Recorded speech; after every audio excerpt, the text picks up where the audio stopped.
Hey everyone, Ross here with Dakota Dinos, and I'm back with another Brachiosaur review. This will be the Brachiosaur from the 2014 line from MOJO. And MOJO was not a company that I had been familiar with. I found this figure at Hobby Lobby when I was looking for Papo figures, and I thought of the other ones that were there. There were a few Safari.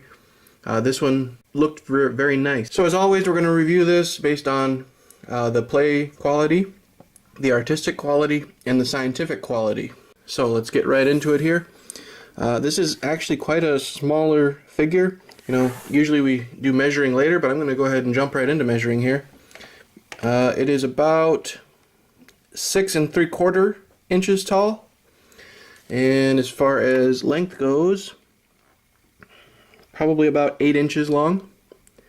So it makes almost a square if we're thinking all the way around it. So actually quite a small figure. Would work very nicely as a juvenile if you display in such a way. Let's take a closer look here. This is another figure where there is no articulation. This has a little bit more flex than what the Schleich might have had, but still quite a rigid material. It might just have more flex just because it's a thinner figure. So looking at it from the back here, opposite side,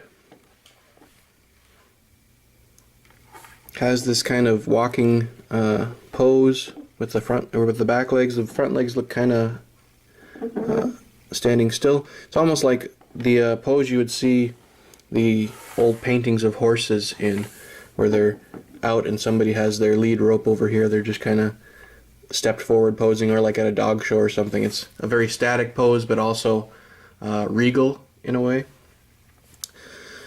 Sculpt quality, there is a lot of texturing going on here.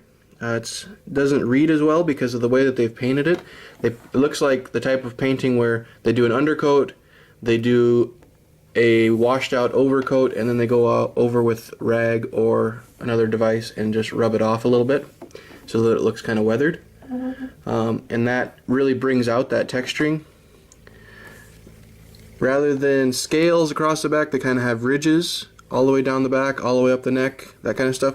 Almost looks like an elephant trunk. I mean, if I would have introduced this in such a way like this, covering the other parts, you might have thought I was holding an elephant toy. But it works for this particular animal, I think. We're going to expect there to be some creases from the flexion of the neck. The head has a closed mouth. This is, like I said, no articulation on this animal. And a glossed eye, which is always nice to have that little bit of a detail. You know, it could have been very easy for them to just stick a spot of black on there that was just the same quality as the rest of it. But that gloss just gives it a little bit of a shine spot and gives it a little more life. In the front of the head, not too much detail. We don't really even see nostril holes, but that could be due to the size of the figure. Although I wouldn't think that if they can do all of the little details that they've done in the texturing, there shouldn't be much of a reason that they wouldn't have been able to put nostrils in there. On the bottom, we have this nice tannish cream color going across. No sculpting on the bottom of the feet, so that tells you that MOJO is a company that isn't going to do detail where it's not going to be seen. And I mean, that does pass along as far as the cost goes. This was probably I think it was like $7 for this little toy. So more so on the cost side, but we have companies that do a great job at detail even at that kind of a price point. So it could be done, but I would say that they're just more of a high production company. We looked at the toes on the Schleich when we did that one. Let's look at the toes on this one. We do have hooves on the toes, but then on this one we don't have the inside claw. So this one is gained what the Schleich didn't have and lacks what the Schleich does have in that sense.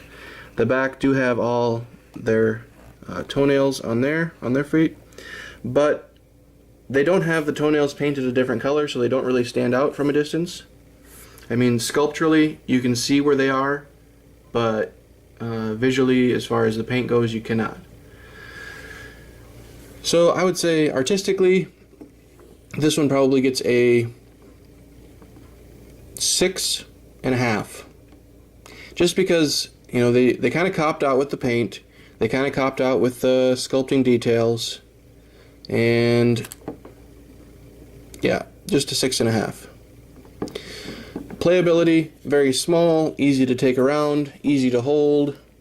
You know, you could picture somebody with a toy tree over here and going like that. But the fact that that doesn't even have an open mouth, I would give it maybe a 7 on playability. Especially since the legs don't even move too. I mean, other Brachiosaur toys, the legs don't move, but there's just more imagination in them. Scientifically here, without those nostrils, without those inside claws, I would have to give it maybe a 7 on scientific quality. They do have a nice straight leg here, and it kind of comes down like a post without big toes sticking out. That makes good sense. Those big toes, though, there should be that one at least on the inside of each front that kind of sticks to the inside. So yeah, I would say a 7 would be a good score on this. So that is our MOJO Brachiosaur. Let's take a look at some weight here in ounces again. There we go. And so on that one we have a weight of 6.1 ounces. So quite light.